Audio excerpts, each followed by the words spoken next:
Okay, Star Trek Into Darkness countdown continues with Star Trek 3, The Search for Spock. So, okay, first, I'm really sort of an anti-spoiler person always, but given that this, wow, my hair is just not cooperating.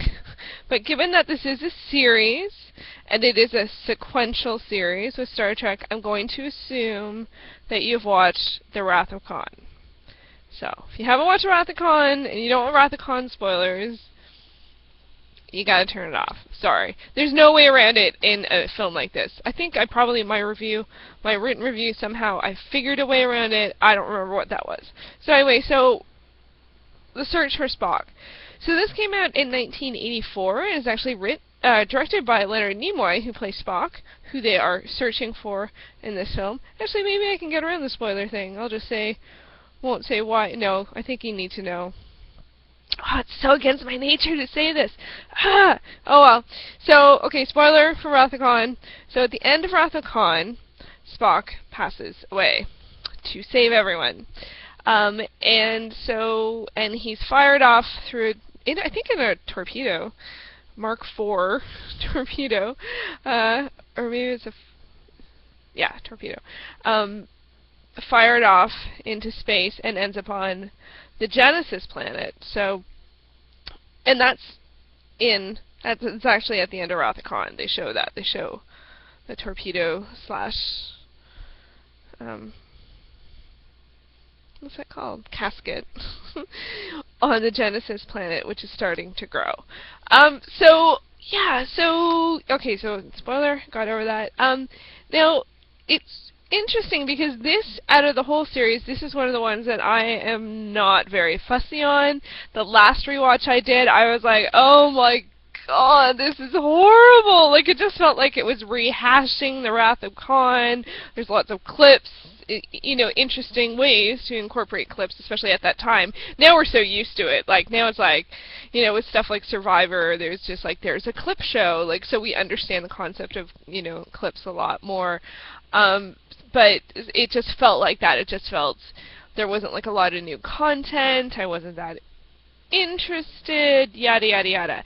So this time I was like, wow, I'm really glad I have my knitting to work on. This is not going to totally be engaging. And nope, I was totally wrong. I wouldn't say that I loved it, but I sure enjoyed it a lot more than I expected. Like, it's actually a pretty good film if you take the sort of clip aspect away. And I have to say, normally in a situation like this, I'm really not happy when they kill off a character and then find out a way to bring them back, because I think it's really gutsy and it's very powerful. Anyone who's seen The Wrath of Khan, like, it's really powerful. So I don't know, I don't love when they do that. And in science fiction series and paranormal series, or books or TV or anything, it's often able, in regular drama series, not so much, although there have been some attempts. But when you get to something that's a little more out there, or fantasy, that there's an opportunity to explain it, to bring it, And so I usually have a problem with that, but I don't know, like, but with a thing Spock, you just get like, well, it's Spock, and it's like, the explanation's good, and I don't know, so I'm a little more forgiving, especially considering the longevity of the series and his character over time and stuff like that. But I thought there was what I got out of it this time that I didn't really get past the last time I watched it with the whole clips thing, was that it actually really is about friendship, and it really is about doing the right thing, even though people don't agree with you, or people don't support you. And for me, that really hit home. Like, that really had meaning. I really found that to be powerful, and important, and a really interesting, different stance. And a pretty brave choice, So the whole energy around it, I saw differently. And like with Wrath of Khan, I don't know. There's also with with this film, they do have a sort of get the band back together kind of thing, like get the crew back together kind of thing, which was cool. But it's less jovial. And whereas when that was the case in the first film, I didn't feel like I wasn't connecting to anything else too much, other than the sort of the hard sci-fi elements, which I did like. But with this one, why it's not jovial is because they're in mourning, and that makes sense, that they would be. So I can appreciate that from a different, more now. I don't know if it's I have a different perspective. I don't know where I was going with that. Anyway, so yeah, I quite like that, and I must have seen this in the theater, but I don't really have strong memories of this one in general. It's definitely not a repeat watcher for me. Maybe now it might be a little bit more, but wasn't a go-to, So yeah, so I don't know it that well. I remember watching it in 2009 for my rewatch for Star Trek, and then I know I had seen it, but I just don't really, not much brought me back to it. But with this time, there was a lot of stuff that I thought that was interesting, like the idea of the living spirit, the Katra, there's the Vulcan mysticism elements of it I've always found fascinating. And I think it's one of the few times that Trek, at least classic Trek, goes into spirituality in any element. Usually, oh wait, I'm being influenced by my Next Generation rewatch. I can't actually say that to be the case. But in general, the series doesn't go there very often. So to bring it in, with the exception of Vulcans, I find. But so to bring it in here and the importance of it and how it touches on, different things and stuff. So I really like that. So it was more sensitive, it was more spirituals, but it wasn't too woo-woo, like it wasn't too out there. But yeah, so, and we also got some reprisal of characters from the Wrath of Khan with David and Saavik, although Saavik's played by different actress. It's not Kirstie Alley in this one, someone else. And then Klingons, right? I actually find the Klingons are in a bit of an awkward stage, I guess, because they're more pumped up than the original series, but not quite as polished as the Next Generation. But not bad. They weren't not bad. There were some interesting moments. Although I would have to say I thought it was odd that sometimes the Klingons spoke Klingon and it was subtitled. Sometimes they spoke Klingon and it was not subtitled, although you got the gist of it. And then sometimes they spoke English even when there were only Klingons around. That didn't make sense. I can understand them speaking English when there's humans around. And I can understand the idea of them speaking English so that now we, the audience, do not have to see the subtitles.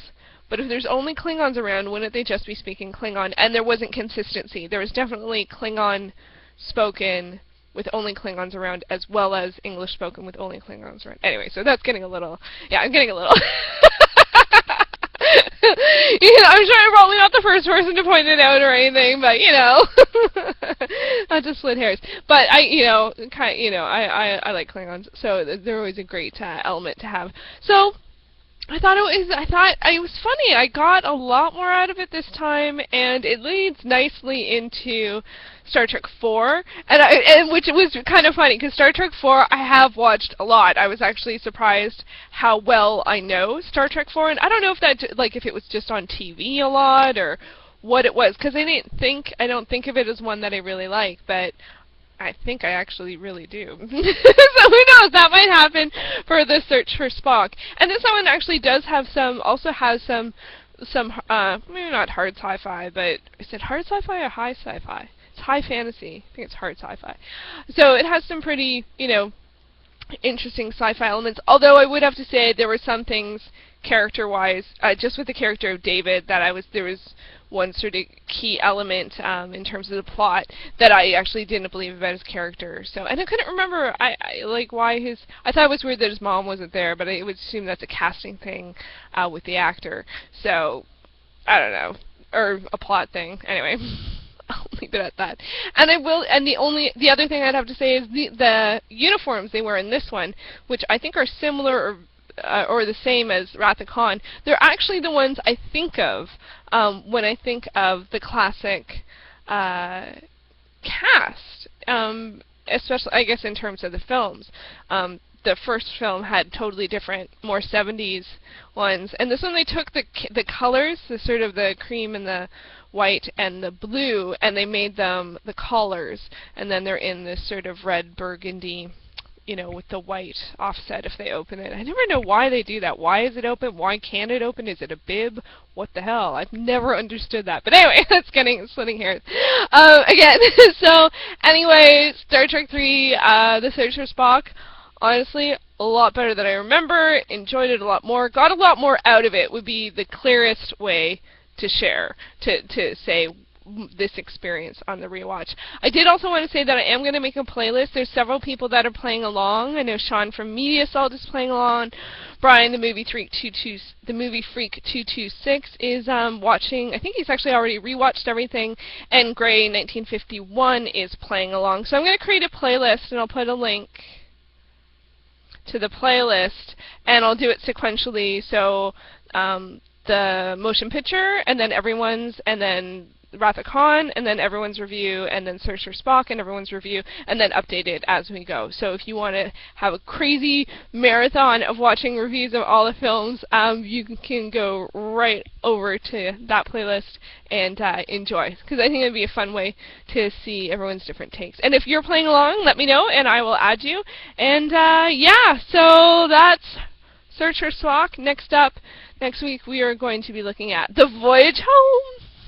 I like this one. I feel kind of weird about that, but I do.